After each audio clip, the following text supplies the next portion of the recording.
मरियम की जिंदगी पर मुसीबतों का ना रुकने वाला तूफान चल रहा है। बदकिरदारी का इल्जाम, लोगों की नजरों का जहर और फिर सबसे बड़ी चोट, मरियम की मामा की डेथ हो जाती है। मरियम को सुल्ताना आंटी अपने घर ले आती हैं, जो अनापिया के लिए बर्दाश्त से बाहर है।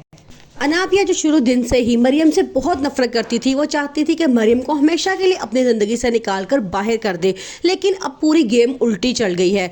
उसकी सास सुल्ताना आंटी मरियम को अपने घर ले गई हैं, जहां अनाबिया ने शादी होकर जाना था। अनाबिया शाहवेज से बहुत झगड़ा करती है और कहती है कि तुमने किस तरह उस लड़की को अपने घर रख लिया, तुम्हें अपनी मामा को समझाना चाहिए था।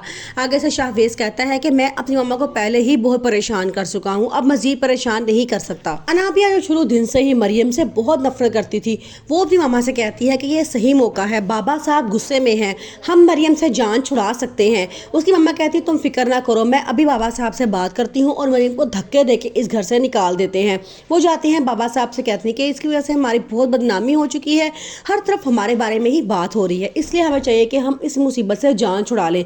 मरियम बहुत रोती है, बहुत फरियाद करती है कि मुझे इस घर से ना निकालो, लेकिन बाबा साहब उसकी एक बात नहीं सुनते और इस तरह अनाबिया और उसकी मामा उसे धक्के मार के इस घर से निकाल देती हैं। दूसरी तरफ शाहवेज की मामा जो परेशान होती हैं कि मरियम पढ़ाने के लिए क्यों नहीं आई, वो उनके घर ही पहुंच जाती हैं और कहती हैं कि मरियम कहाँ है, जिस पर अनाबिया बताती है कि हमने उसे धक्के मार के इस घर से निकाल दिया है। तो उन्हें बड़ा गुस्सा आता है। वो कहते हैं कि अभी अभी उसकी मामा की डेथ हुई है, आपको उसको सहारा देना चाहिए था, ना कि उसे धक्के मार के घर से निकालना चाहिए था। ये कह के वो उसकी मामा की कब्र पर जाती हैं, जहाँ पे मरियम रो रही होती है और मरियम को जाके प्यार करती हैं और हौसला देती हैं और उसको अपने साथ अपने घर ले आती हैं और कहती हैं कि अब तुम सारी जिंदगी मेरे पास ही रहोगी। अनाबिया अपनी नफरत की आग में हर रिश्ते को जलाती जा रही है, यहाँ तक कि मरियम को भी उसने बुरी तरह से झंझोड़ के रख दिया है। मरियम की मामा जो सारी हकीकत जानती हैं लेकिन फिर भी खामोश हैं, लेकिन उनकी ये खामोशी उनके हार्ट अटैक का बाइस बनी है।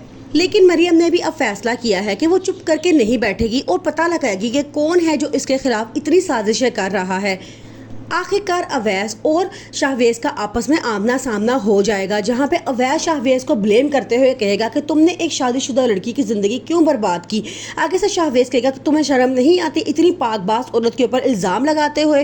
फिर उन दोनों की आपस में बहस होगी, जिसमें अवैस के सारी बात क्लियर हो जाएगी कि शाहवेज और मरियम का आपस में कोई चक्कर नहीं चल रहा था, ये सारी अनाबिया की बनाई हुई बातें थी। जबकि दूसरी तरफ इकबाल भाई, जिन्हें अनाबिया ने एक अच्छी खासी रकम दी थी सिर्फ अपना मुंह बंद रखने के लिए, वो देखेंगे कि उनके बच्चे बीमार होना शुरू हो चुके हैं और रिकवरी की कोई उम्मीद नहीं है, तो वो अल्लाह ताला से माफ़ी मांगते हुए मरियम से माफ़ी मांगने आएगा और शकील साहब के सामने सारी सच्चाई बता देगा। इस तरह अनाबिया का सच सबके सामने आ जाएगा और अनाबिया फिर सबके सामने हाथ मलती रह जाएगी और मरियम सुरखरू हो जाएगी। अनाबिया अब बहुत खुश है क्योंकि वो अपने मकसद में कामयाब हो चुकी है। हर कोई मरियम को ही कसूरवार ठहरा रहा है, किसी ने उसे सच्चाई जानने की कोशिश तक नहीं की, यहाँ तक कि उसकी मामा सदमे की वजह से बेहाल हैं।